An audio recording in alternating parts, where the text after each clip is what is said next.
दोस्तों, आज की कहानी है समधन जी ने हमको अपनी बेटियां दी हैं। कोई नौकरानी नहीं। दोस्तों, कहानी शुरू करने से पहले अगर आपने चैनल को सब्सक्राइब नहीं किया हो तो कर लीजिए ताकि आपके पास पहुंचे हर नया वीडियो। लाजो, ये लो तुम्हारी इस महीने की तनख्वाह और कल से तुम काम पर मत आना।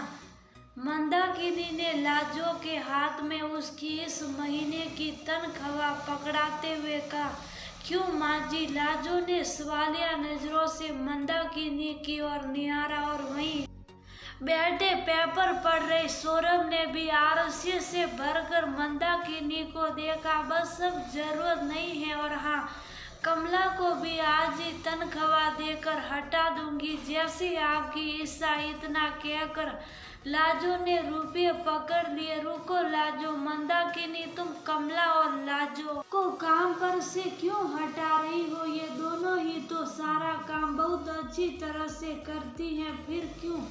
सौरभ को तो सचमुच ताज्जुब लग रहा था। मैंने कहा ना कि अब जरूरत नहीं है इन दोनों की, आखिर क्यों? वही तो मैं भी सुनना चाहता हूँ। सौरभ थोड़ा तेजी से बोले, मंदाकिनी के घर में इधर से 7 सालों से लाजो बर्तन चौका और कमला झाड़ू पोछा कर रही थी। अभी मंदाकिनी के बेटे वंश की शादी लगभग महीने भर पहले ही हुई थी और वह अब इन दोनों को ही हटाना चाह रही थी।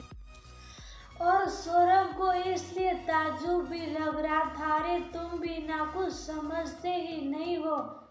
और अब जब इस घर में बहू आ गई है तो सारा काम वो निपटा लेगी। बेकार में इन दोनों को हर महीने पैसे क्यों देना? मंदाकिनी मुस्कुराते हुए बोली कि कहीं बहू सुन ना ले। श्रीमती जी, समधन जी ने हमको अपनी बेटियां दी है, कोई नौकरानी नहीं।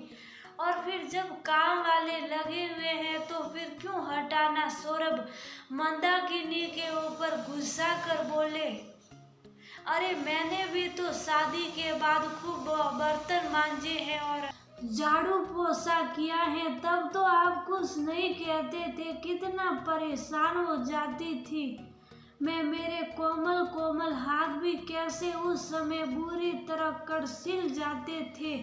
जाड़े के दिनों में तो मेरी आफत ही आ जाती थी। तो क्या मेरे पापा ने अपनी बेटियां नहीं कोई नौकरानी दी थी? मंदाकिनी अपने हाथों को देखकर रुआसी भी हो आई कि जैसे उसको अभी भी दर्द हो रहा हो।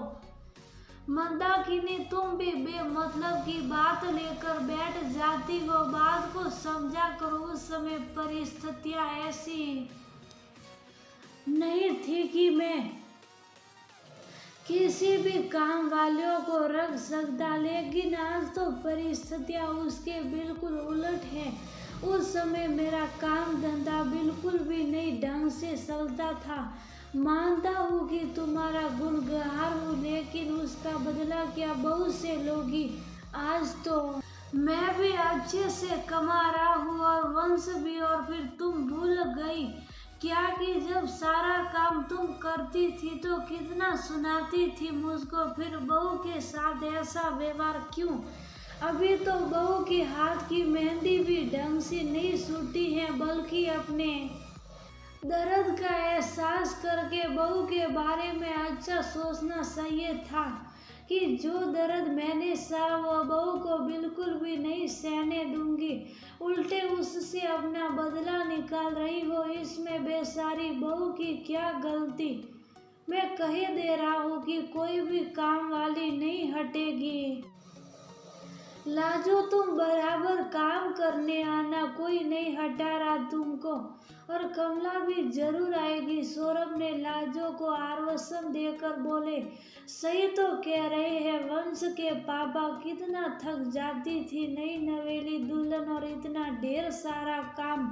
और आज अब जब वो सास बन गई तो परिस्थितियां ना होते हुए भी जबरदस्ती बहू के ऊपर वही सब काम थोपना सा रही थी। मंदाकिनी की आंखें झिलमिलाने लगी। सचमुच कितना गलत करने जा रही थी वो, लेकिन अब वो ऐसा नहीं करेगी। लाजू सही कह रहे हैं वंश के पापा, तुम भी रोज काम पर आना, कमला को भी आने दूंगी और जो कुछ भाभी को रसोई में मदद चाहिए हुआ करे वो भी करवा दिया करना। मंदाकिनी की बातों को सुनकर सौरभ की भी आंखें खुशी से